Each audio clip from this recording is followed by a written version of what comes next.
ongoing issue that's been plaguing many neighborhoods throughout the city and for years. We're taking an in-depth look at Blight, properties that are run down, unsafe, and abandoned. So what is being done to address this issue? Erie News Now Jamison Hicksonbaugh talked with neighbors and folks at the Redevelopment Authority to find out. Erie Eyesores, a story you'll only see right here on Erie News Now.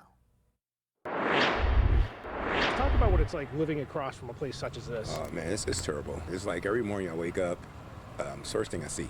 This dilapidated property across from R.L. Daniels' East 13th Street home has become a flop house for squatters. They boarded up, as you can see, but people still goes in and rip the boards off and they go do drugs. Daniels even had to revive a man suffering from a drug overdose with Narcan. It's not bad that the house is looking like that, but it's also worse that people are going in there doing drugs.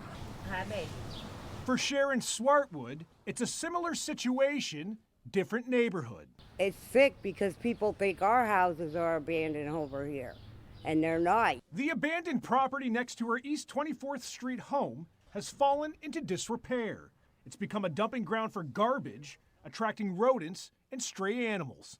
We got mice, rats, groundhogs, gophers, all kinds of stuff in this house over here. They just drop trash in the yard, and they really don't care because they think that our houses are blighted.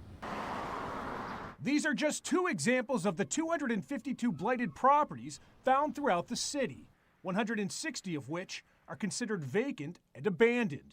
A growing issue the city's redevelopment authority is dedicated to addressing. The people around those properties have every right to live in a neighborhood that is free from blight. According to Redevelopment Authority Executive Director Aaron Snippert, his office works with code enforcement to identify blighted properties.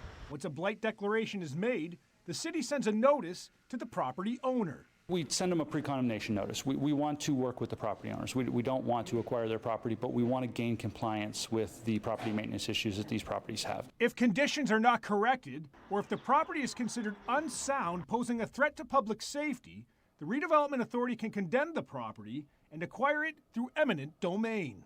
The mere presence of these unsound homes is a problem. According to the city's Planning and Neighborhood Resources Department, each unsound home can lower the property values of surrounding homes by as much as up to 41%.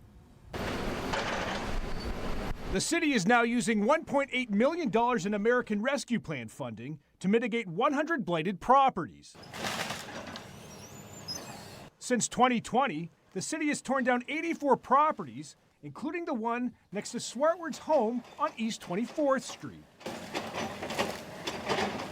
So who owns these blighted properties? My search for answers in this investigation brought me to City Hall, where I was given a list of every blighted property in the city of Erie. The majority of the blighted properties we take are owned by people who live out of town. They live out of state, they live across the country in most cases. So, it's a problem of tracking them down, trying to get them to come and rehabilitate their property. But based on the city's own list, a lot of the properties are in fact owned by local landlords and developers, such as Donald Crenshaw of GMA Development Group LLC and Peril Real Estate, who appear on the list multiple times.